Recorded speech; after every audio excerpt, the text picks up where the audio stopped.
know where I've seen this kind of mentality before? In it actually talk about science fiction predicting the future. This was the heart of the Terminator movies. Remember Skynet? Yeah, I remember Skynet, right. Where the machines decided that human beings were the problem and tried to take all the human beings out? Correct. That's true, yes.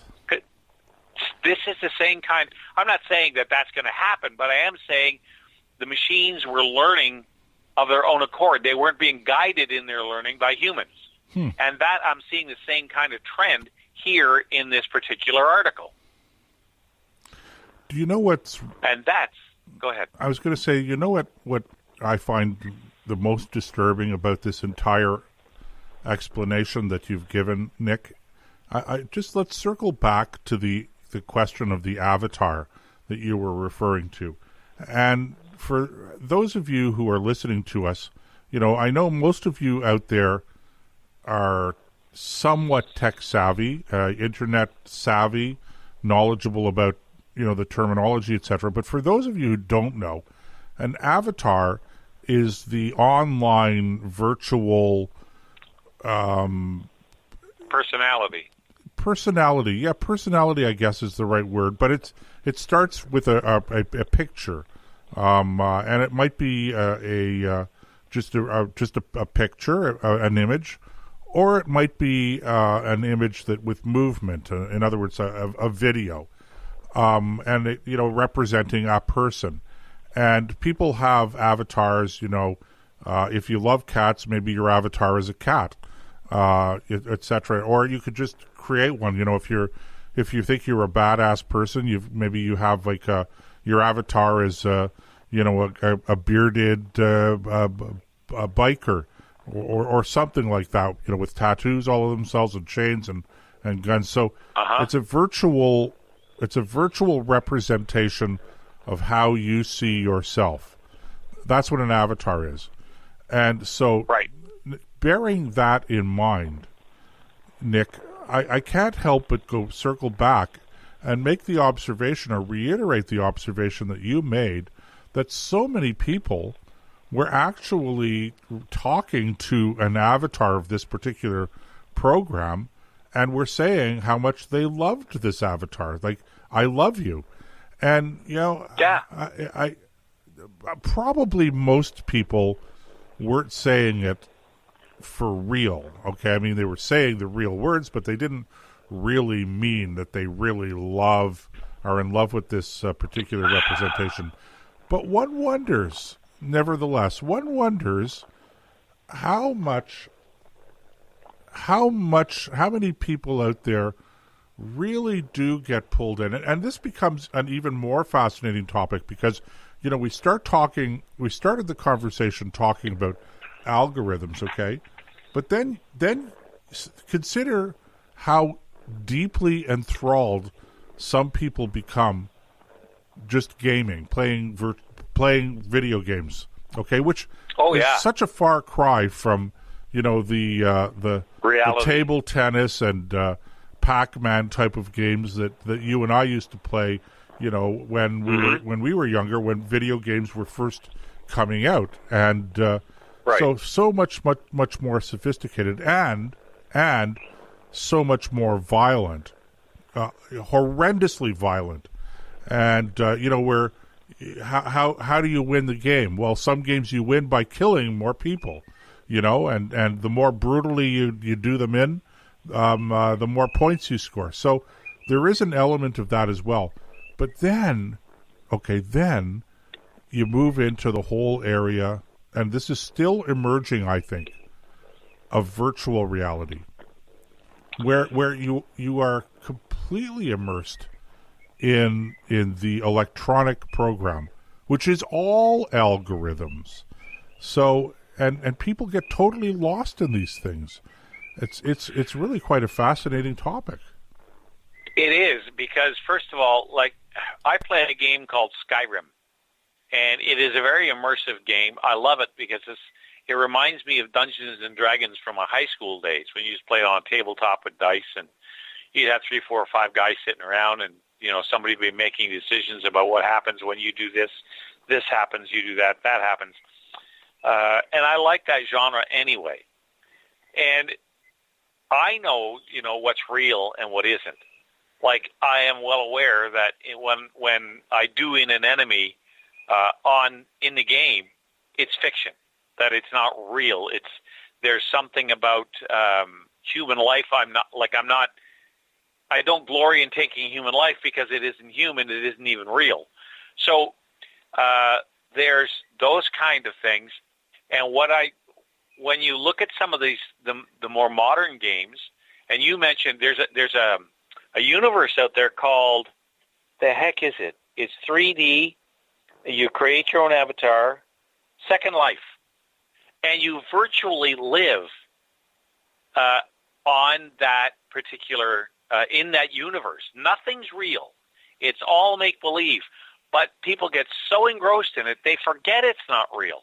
It's like walking around with those 3D glasses on. You see them sometimes where they're coming out with games now that no matter where you look, you're in the game. It's not like when you're playing a video game now, like I'm sitting in front of a monitor. If I'm playing Skyrim and I look to my right, I see the house, I see the lamps and the chairs and stuff like that. But so I'm partially immersed in the game, but in the back of my head, I know I'm just sitting in front of my computer having fun. But some of the stuff coming down the pike, I really worry, especially with people losing touch with reality on the basic stuff. Like, how many people treat their animals as human beings? How many people think that, the world has feelings, or that, they walk around in the forest and go, oh, these beautiful trees. Yeah, they're nice trees, but they're just trees. You can turn them into anything you want to. And people get all wound up and upset if somebody wants to cut down a tree that they don't think should be cut down, because they've lost a sense of proportion. They've lost their grounding in reality. And I really worry about that when it comes to this high-tech stuff that's coming down the pike. Because imagine 5 years from now, when they start bringing out some of these far more immersive games and far more immersive realities, like you're now even seeing it in business, where you got Zoom meetings, you get Skype, and you get all this other stuff. My wife is in class with 10 or 15 people from all over the world, and it's like they're sitting next to each other. So there's a huge disconnect between reality and the virtual world, and that worries me. As you're speaking, Nick, I'm thinking to myself, all of the conversation that we've been hearing in the last couple of months about the vaccinations for COVID-19 and the testing, or the lack of testing, that has impelled a number of people to say they're not going to take the vaccine because they don't think that it's been properly tested and for a long enough period of time for us to be able to predict with any kind of accuracy what the longer term effects on human use are going to be. So there's a solid group of people out there who are deeply concerned about this and are saying, I'm sorry, not for me. I'm not going to allow myself to be subjected to this, what amounts to an experiment. Okay? Now, I'm not saying I agree with them or disagree with them. That's just a point of view. What I find really interesting is when you think about it, okay, is that when it comes to some of these video games, and especially the more we get into virtual reality, where you're able to immerse yourself into the 3D world, where you're actually placing yourself virtually in the game or otherwise. And I understand now, I hear that they have virtual sex and things like that, okay? So this is coming, and it's coming full speed towards us, like a speeding freight train. And what I'm wondering, has anybody actually stopped and asked themselves, what is the impact on the human brain of the immersion into this 3D virtual world? Is there an impact? Because you were talking about nature versus nurture. Well, the truth is that we know with absolute certainty, Nick, we know that but the brain's biology is affected by what goes on around them. So it's not simply a matter of this is my biology that forces me to behave this way, but in fact behavior, we're now learning, actually can affect the biology of the brain as well. And it's I don't want to use the word frightening. I don't know that I'm frightened, but I think that it would be probably very prudent for us to approach this with a certain amount of circumspection. And I don't think I could be dead wrong, but I don't think I've heard anybody talking about this. Certainly not in the way that we're talking about it. A lot of people are very excited about it.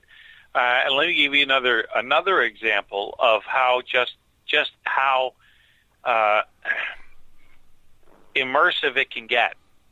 My boys, when they were still at home, and they still do on occasion, play a game called Halo. And it's an off-world. They're space marines. They go around taking on all kinds of different enemies, and they're using things like little ATV-like things called warthogs, and they're using rocket launchers, and one of their weapons is a sniper rifle. Okay, so they in the game, they're hiding behind a rock, and they take their sniper rifle, and they pick a guy off with a headshot, or pick one of the enemy off with a headshot from 1.5 miles away. Okay, so when they're finished, I said, okay, come here, because there is no way you guys have anywhere near the skill necessary to be able to actually do that in real life. Right. I was just going to say it's doable, but that would be a pretty good shot. Yeah, it would be a 1 in a million for those guys, because as much as they've grown up on the farm, we weren't out banging away with 22s for hours. So I took down one of the 22 rifles, and I grabbed a handful of bullets, and we went outside. I put a pop can up 40 yards away. I said, okay, go ahead, put a hole in that pop can. None of them, out of the 3 of them, not one of them could even hit it. Now, I've been shooting for years, so I just picked it up, poked a hole in it, and said, there, that's how it's done. Smiled to myself and walked off. But the point is, just because you can do it in a video game doesn't make it real. And that was what I was trying to drive home. And when you get into a game where you have physical attributes, like just take strength as an example. When I go back into my Skyrim game, I've got a character who is a male, and he looks like Hulk Hogan. And he can kill you just looking at you sideways. Takes out his sword, he'll cleave you in half in one stroke. I can't do that. I don't look like Hulk Hogan. But in the game, it allows me to think I can. It allows me to get in the head of that character and be that character and do things I could never do in real life. That's a certain form of escapism. And as long as you're grounded in reality and never forget you can't pick up a broadsword and cleave somebody in half in one stroke, then, fine. But it's when, especially those early teen years, when they're trying to figure out who they are, and they get involved in these games, whether it's this one or dozens of others, okay, they actually begin to believe they can do this stuff. And there's a very big pit that they very easily could fall into right there. And that is something else that I worry about, because it distorts their how they view themselves. So it's the word self-esteem, and not in a good way. This isn't in the schoolyard where the teacher hands out a ribbon for everybody participating. This is a false sense of masculinity or, victory or overcoming obstacles that doesn't really exist.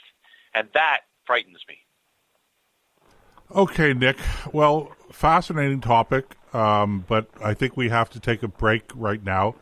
So, ladies and gentlemen, if you're listening to the live broadcast, stay put. We'll be back in a few minutes. If you're listening to the podcast, thanks for joining us, and we will catch you next time on the Nick and Joe Show on ThinkRadio.ca.